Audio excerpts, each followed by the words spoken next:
Hare Krishna. I met Srila Prabhupada in 1971, Calcutta Airport. I've been in India for about 1 year, traveling around as a seeker, looking for God. And finally I met the devotees in Jagannath Puri. Happened to be Rath Yatra Festival. And then they showed me Prabhupada's Bhagavad Gita as it is. I already was reading Bhagavad. A couple of Bhagavad Gitas I have, not Prabhupada's. I couldn't understand. But when I read Prabhupada's Gita, then every question, unanswered question I had, Prabhupada fulfilled that. I'm saying every question that I had, or inquiry that I had, Prabhupada's books answered that, and so clearly. And whereas all the other Bhagavad Gitas I was reading, they were kind of, well, they're all impersonal, but they're all kind of vague. Everything is kind of vague. But Prabhupada was so positive. Krishna is the Supreme Personality of Godhead. You are His eternal servant. Here is service. Here is the spiritual world, the home of Krishna, the gopis and the cows and the cow. So much information we were searching for, and nobody had practically any idea. But then Prabhupada, he told it to his Krishna, who is God. You're searching, here he is.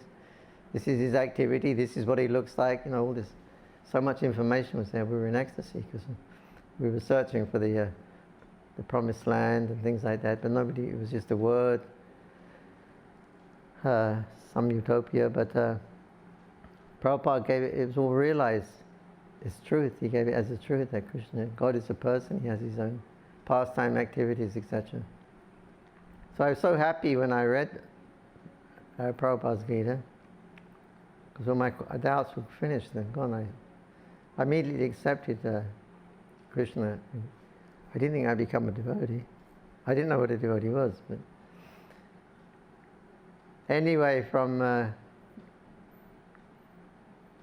Calcutta, from Jagannath Puri, I was going to Calcutta and then going to Banaras to meet my brother, Pankajangri Prabhu. And so the devotee said, you're going through Calcutta, we have a temple there, you can have a look. So I went to the temple in Calcutta.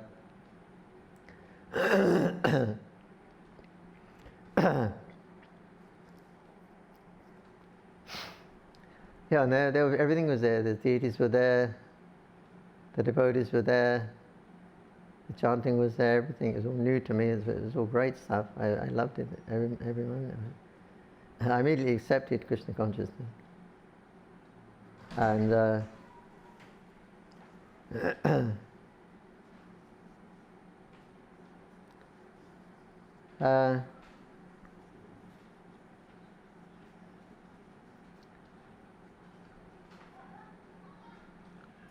and then the first time I saw Prabhupada, it was in the Calcutta airport, and it was one of those instances that devotees have when Prabhupada kind of looks straight through you, And so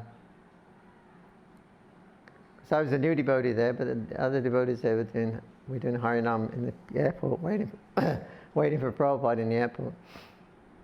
And then suddenly Prabhupada just appeared there, like a genie popped up or something like that. And so he was very grave. He used to walk with a cane, and he would hold his head up high. And then he stopped in front of the kirtan, and then he just looked at all of his disciples there. And then he looked at me, the new bhakta, and he just looked straight through me, as if to say, I'm not seeing what you think you are, all this ego you have, all these different identities you have. I'm seeing you as Krishna's servant, and I'm coming to take you to Krishna. This was like the mood of the glance. And I was thinking, I'm standing here in Calcutta airport, I'm completely naked, and the whole world is watching me. I have nothing to hide from this man. He sees it. He sees everything. So it was my first impression. And I had everybody went up and offered garlands, and I had a garland. I had a little brass bowl also with flower petals. They said when Prabhupada comes, you to throw these rose petals. So I went up and gave the garland. I also had the little brass bowl in my hand. And as I put it on the garland on Prabhupada's head, the brass bowl struck his eyebrow. It wasn't hard, but it made a little ding, ding, as I put the garland on his head. But, I was right close to him, and I put in the garland on. Generally, if something comes near your eye, you get a reaction. You pull your head away.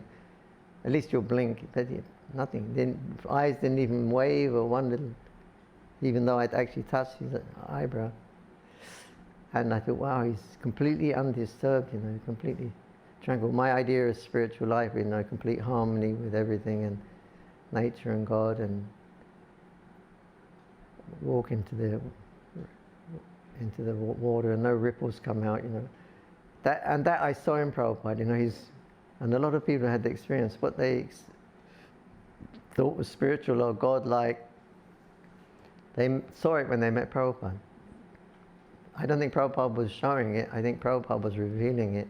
This is what you're searching for. You take shelter of my devotee. He has it, and you can learn from him. So then we went back to the Calcutta temple, and Prabhupada already began his lecture. So this was the first time I've heard Prabhupada live. First time I've heard Prabhupada live. And so I was all ears. And he's the greatest saint I've met so far. So, I was really, really attentive. So Prabhupada was speaking, and he said, so you do not try to see God. And I thought, I thought that's what we were supposed to be doing. I thought we were seeking God. And so many young people were seeking God at that time. And now he's his greatest saint I've met, and he's saying, don't try to see God. Then he clarified. He said, but you act in such a way that God will see you. That means bhakti. So Krishna can be known by bhakti. So we act in that way in devotional service. That Krishna will recognize. The devotee will recognize. So that was the first impression. I was initiated there in Calcutta. Ras Purnima Day. And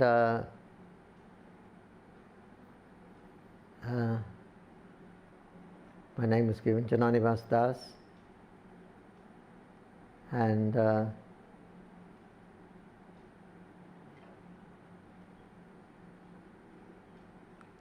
is 1971. 1972, we just started the Mayapur project. And I was asked to go there and help. I was cooking, actually. And there was a few devotees, Achyutananda Maharaj, Naranaran, Prabhas Prabhu. They were making arrangements for the Gopurnima festival, 1972, first ISKCON Gopurnima festival in Mayapur. So I was cooking there at that time for the devotees, and they were making all the arrangements for tents and things like that. Anyway, it was a big success. Prabhupada came, he attended the program there, invited all of his godbrothers. Prabhupada personally climbed down the hole there and laid Anantadeva, right where the TOVP is now. And so Prabhupada came, he stayed there for a few months. Also at the end of the year, end of 1972, he stayed for some time there, up until Gopurnima. Yeah, and like that, then the Radha Madhava deities, they were there in Calcutta. Prabhupada had just finished his first tour of his Western Vaishnavas, first tour of India. It was a big success, especially in Surat. You can see in that Hare Krishna film, Hare Krishna World. see the ecstasy that was there. Anyway, those Prabhupada had these Radha Madhava deities with him that were donated when he was in Vrindavan, one Mr. Dalmia, which Prabhupada kept with him, and he was traveling with these deities all around India. And they got to Calcutta, he said they should stay here. So then when we began the Gaur-Purnima festival, they came to attend the program. And then at the end of the program, Prabhupada said the deities should stay here, they should not leave. And we said, well, where will they go, Prabhupada? He said, where the devotees staying? No, he said, Prabhupada said, where? The devotee said, where will the deities stay? He said, where are the devotees staying? So we only have this straw house at Bajrang Kutir. I said, okay, they can stay there till we build a new temple. So deities, Radha Madhava were there living in that small straw hut. Gauranga also was there. We had one clay deity, the Mayapur Chandra. So then 1973, the Lotus building was almost complete. Still like a construction site. But anyway, the deities moved in on the ground floor. Prabhupada's rooms were just about ready. So Prabhupada had instructed us that you can get Radha Madhava should be life size, 5 foot 10 inches, and Radharani should be 5 foot 8.5. And he said you can also get Astashaki, life size, and you can get Panchatattva, 7 feet tall. They should be made of metal, solid metal. And also for the new temple there will be a Parampara altar coming from 6 Goswamis. 15 deities there will be. So a special altar for the Parampara. And Lord Nrsingadev will have his own temple there also. Lord Nrsingadev appeared in Sridham Mayapur, first in the dream of the devotee. We were attacked by dacoits one night. Dacoits, not thief, he's very stealthily he comes. Dacoits, they just come gross. Now they have axes and things like that, and they just cut axes, and they cut the doors. The padlocks of the doors is just like brute force, and they just cut the door, bash the doors open with the axes. And they also had different bombs. They had these handmade bombs which explode on impact. And I think they were all a little bit drunk. And anyways, about 30 of them came 1 o'clock in the morning and throwing these bombs all over the place and breaking down the doors. And they stole Srimati Radharani. She was the target because they thought she was golden. She was very bright, polished. They thought golden. They contacted an astrologer. He said, gold is there. Because he's Ashtotata, there's 8 metals there. One of them is gold. But they just put a little token bit, generally, just a token gold. One of the 8 metals. But the astrologer calculated, yes, the gold is there. They thought solid gold. So that would have been a good target. Anyway, we got the deities back after a few days. So then the president, Bhavananda Prabhu at that time, he had a dream, and he was witnessing that incidents when all the dacoits come, and suddenly he saw this form of Lord Nrsingadev appear there, and he just jumped in with the dacoits and he started to kill them. He started ripping them apart and tearing their throats. He was really ferocious. And so he woke up in the morning. He thought it was an astonishing dream. Maybe we should have a Nrsingadev deity for protection. This is why we worship Lord Nrsingadev. Prabhupada said, we worship Nrsingadev for 3 reasons: for protecting the devotees, protecting the Guru, and protecting the mission. So, and Bhaktisiddhanta Saraswati Thakur established Lakshmi Nrsinga at the Jogapith. They were having some trouble there. And then they installed that deity, and then the problems finished. And also Nanda Baba, he worships the form of Krishna in Goloka. He worships the form of Lord Nrsingadev in Goloka to protect Krishna. That's the idea. So it's Parampara. Lord Nrsingadev is our Ishtadeva of protection in ISKCON. Anyway, they took the picture with these stapati, these persons who make deities, carve the deities from stone.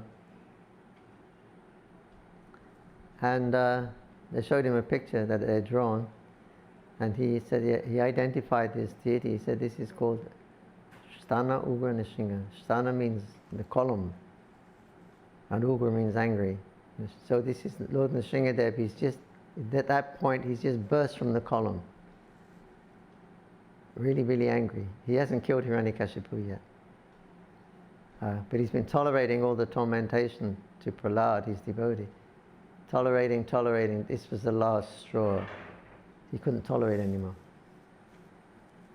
So he's just burst from the pillar. That is the Sthana Ugra Nrsinga, the most fearsome form of Lord Nrsingadev. Only one thing was on his mind: let me kill that Hiranyakashipu. That was, and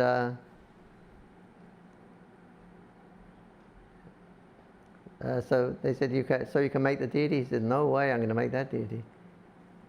Nobody worships this form of Lord Nrsingadev, because nobody can approach this form of Lord Nrsingadev. The idea is that you install a deity, so there will be some reciprocation. You can go, you ask for something, you want some benediction.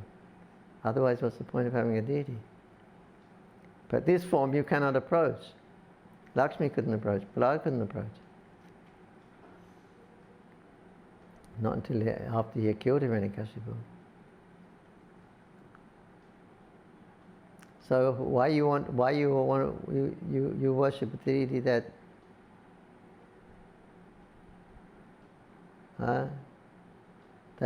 can't reciprocate with you? He's angry. So he refused to make the deity. He said the last persons who had worshipped this deity, they had a gorgeous temple, elephant processions every day. Everything gorgeous worship. Now that place is a ghost town. Everybody's left. You want that to happen to Mayapur? Anyway, it took a long time, but they was going from different stapati, who make the stone deities. But everyone refused, and finally the original one he agreed to do. Because Lord Chaitanya Mahaprabhu is the predominating deity here in Sridham Mayapur. So when the Lord appears, his associates also appear with him. They take on forms to serve him. Just like when Krishna expands as Lord Ramchandra, then Radharani will expand as Sita, the perfect wife to serve Lord Ram in the form of Ramchandra. So, and Lord Balaram will expand as Lakshman, become the faithful brother of Lord Ram. So, because Chaitanya Mahaprabhu is the predominating deity here in Sridham Mayapur, then all the other avatars and devotees who have descended with him, they're all in the same mood as Mahaprabhu. His mood is daya, is mercy, mercifulness, adodya dham, so merciful. So he's appearing in this mood of magnanimity, of giving Krishna consciousness. So all the other deities and personalities, they take on the mood of Chaitanya. They have that mood also. They simply want to give Krishna consciousness, give Krishna consciousness. So therefore, this deity, he won't be harmful, because when he goes to Mayapur, he'll take on the mood of Mahaprabhu. So he'll be very magnanimous. He won't be fearful. So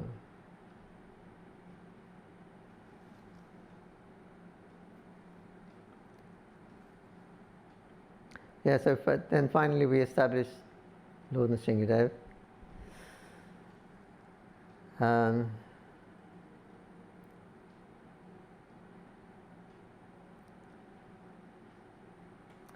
Yeah, and then there were some pastimes of Lord Nrsimhadev.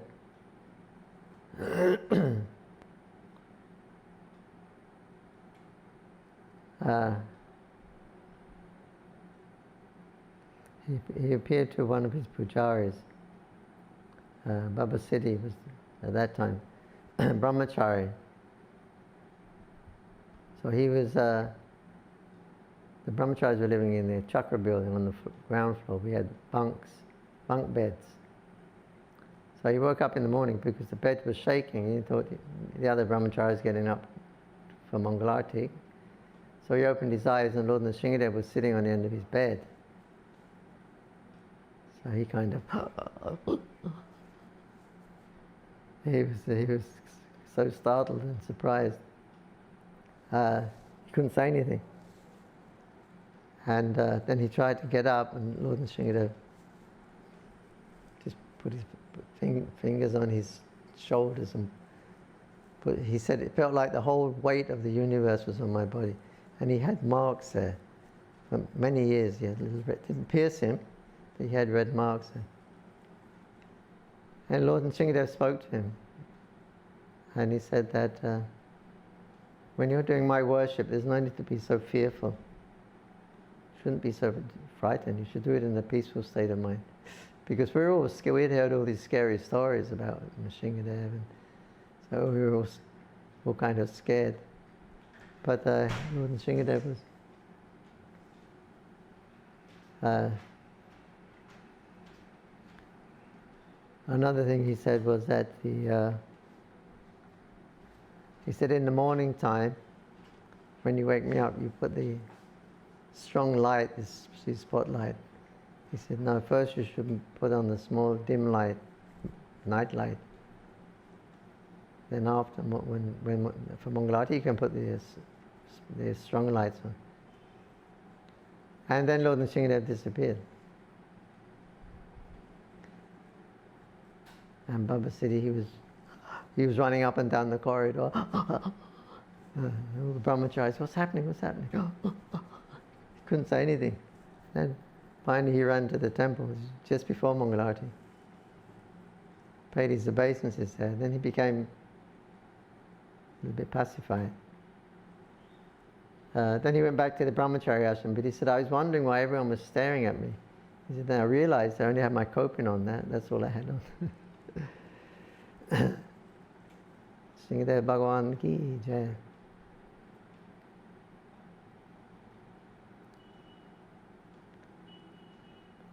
There was another Mataji, Atmavidya Mataji, husband of Gokulananda, Prabhupada's disciple from England. Anyway, what had happened, there was one devotee, he used to collect stones, semi-precious stones.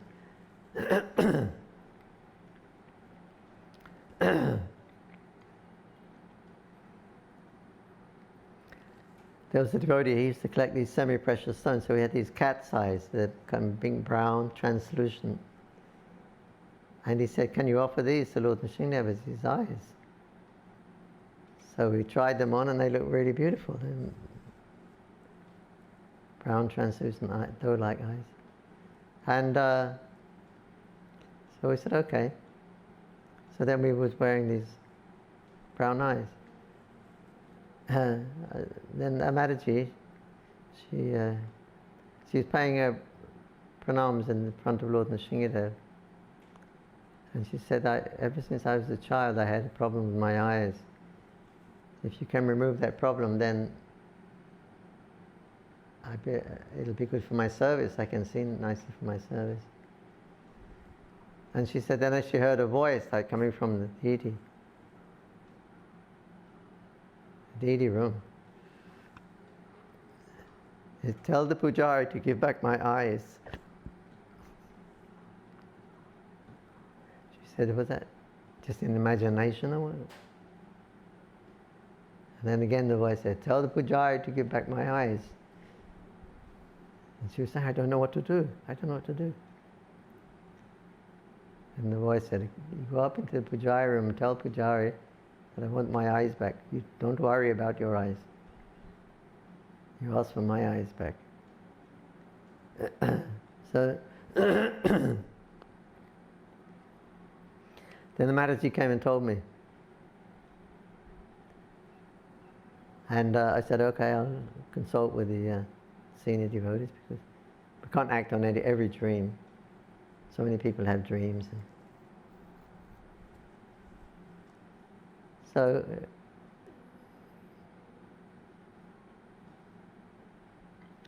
anyway, we were inquiring about the situation, and then one day I was sitting there in front of Lord Nrsimhadev, meditating on the point, and then I kind of got a dictation that, you know, I'm Ugra Nrsimha here, and you put these big doe-like brown eyes on me, and I'm angry Nrsimhadev. Put my other eyes back, my reddish eyes. I went, wow, yeah, that sounds more like it. So I told the other devotees. They agreed. Yeah. He's Ugra Nrsimha. He should have. So then we took the brown eyes off. He had his other eyes, Ugra, reddish. And the next morning, heard that Mataji's daughter went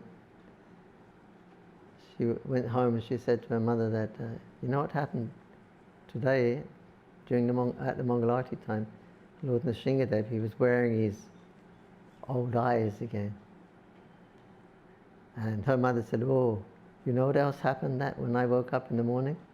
My eye problem that I've had also has gone now. It's all disappeared. Bhagwan Nrsimhadev ki jai.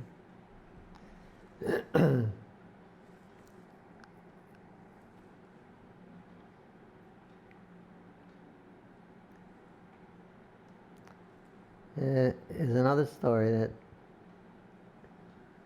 one Mataji, she came just during the Gopurnima festival. Mataji from South America,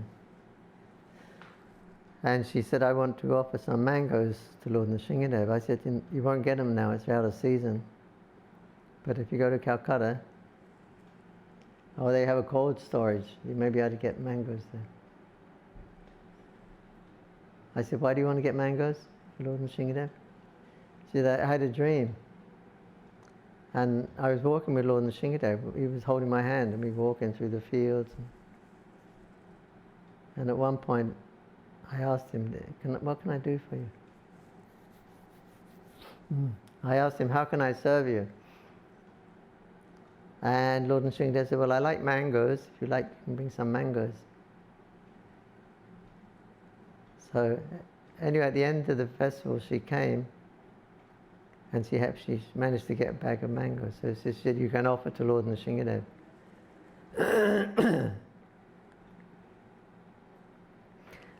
I said to the pujaris, this Mataji, she's so lucky, so fortunate. Lord Nrsimhadev, he personally spoke to her, he held her hand, gave her instruction, direct instruction. She's so lucky. And then Mataji said, yes. She said, actually there was more to the dream, but I didn't tell you. Because I told my Guru Maharaj. And he said, you don't say anything, don't tell anyone. But I can tell you now.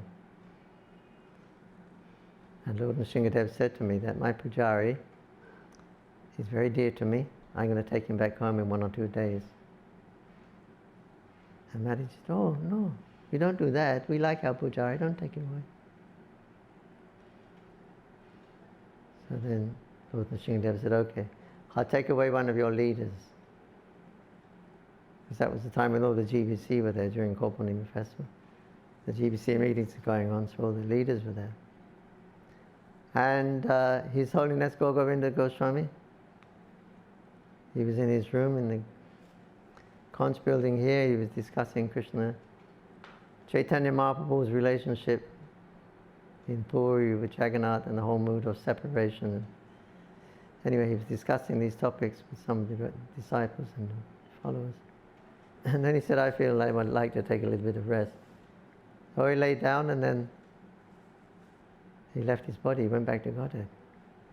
Lord Nrsimhadev Bhagavan ki jai.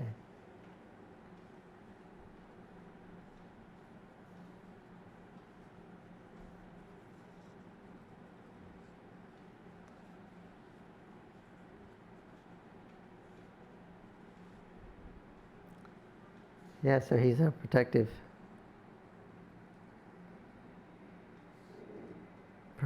deity.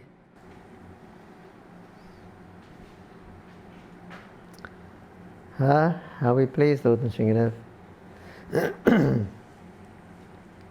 Yeah, this is a very special, unique form of Lord Nrsimhadev because of his attitude.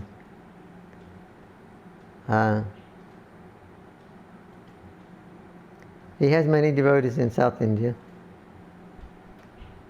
They worship Lord Nrsimhadev, they're pure devotees.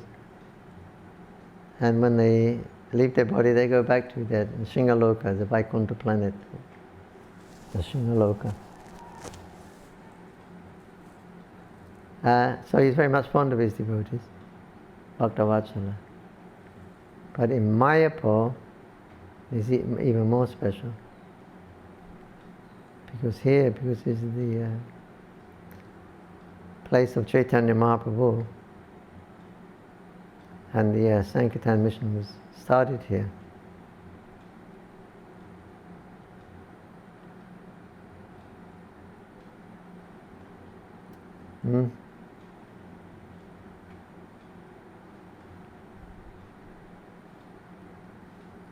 Yeah, so because Mahaprabhu started the Sankirtan mission here in Sridham Mayapur, and all the devotees are here involved in the Sankirtan mission.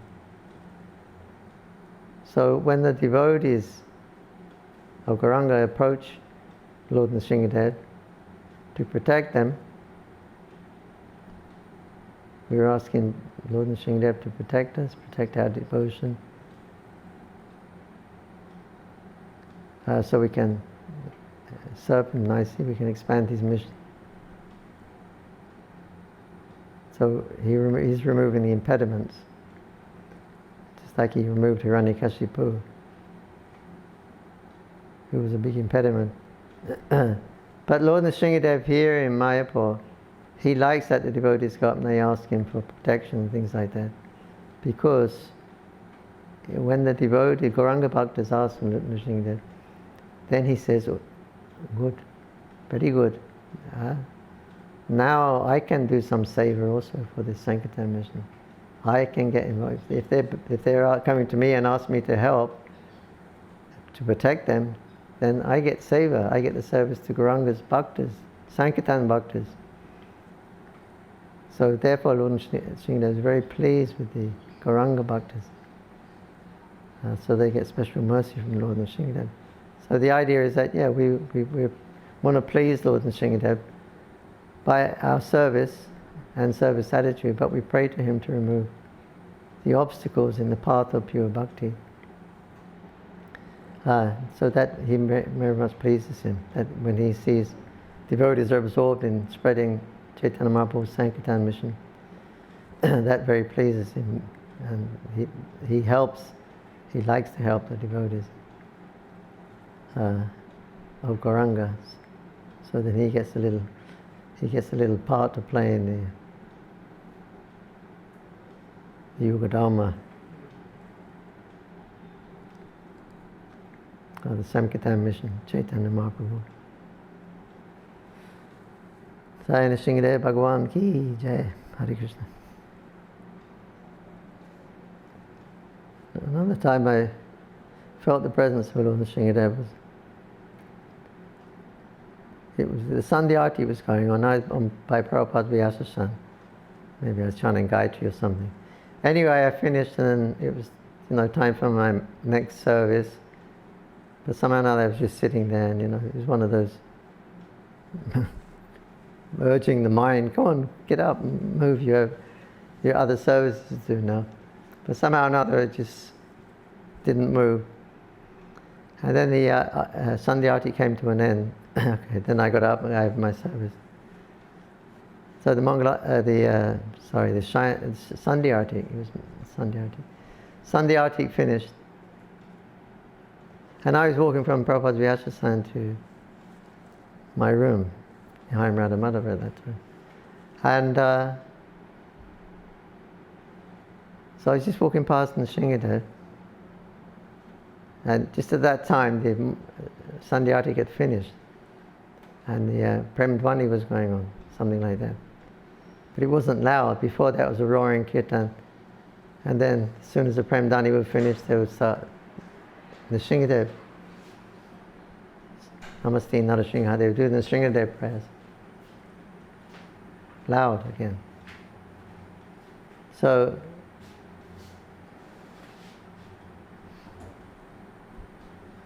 anyway, so all the sound had stopped, the loud sound had stopped. I was just walking past the Nrsimhadev, then I heard some sound, like coming from outside, because there was a jolly wall. Jolly means it's got holes in it. Anyway, jolly, it's called, like net. The wall has holes in it. So, as I walked past, just past the Nrsimhadev temple, then I heard this sound, this groaning sound. Oh. I said, what's happening there? That sound is coming. And I thought maybe someone fell off the roof, because the construction had just finished, but there wasn't the proper railings or anything. So I ran up the stairs and I looked over and I saw there was a devotee. He had fallen off the roof, he was really beat up. And he was just groaning. And I managed to get some doctors and devotees and take him away. He broke a lot of bones and things. But I was just feeling also some presence of Lord Nrsimhadev. Because the moment I left and went there, all the sound in the temple stopped. And I could hear that. If I hadn't have done that and gone on, then Arti would have started up, Nrsimhadev Arti, and enough to get more kirtan. He may have left his body, he was in a very bad state. But Lord, just at that moment, Lord Nrsimhadev made everything, made the arrangements so everything was quiet and still. So this is the protective potency of Lord Nrsimhadev, is to protect the devotees, the gurus, and the mission. Hare Krishna, Krishna Krishna, Hare Hare. Hare Ram, Ram Ram, Hare Hare. Nrsimhadev Bhagavan ki Jai.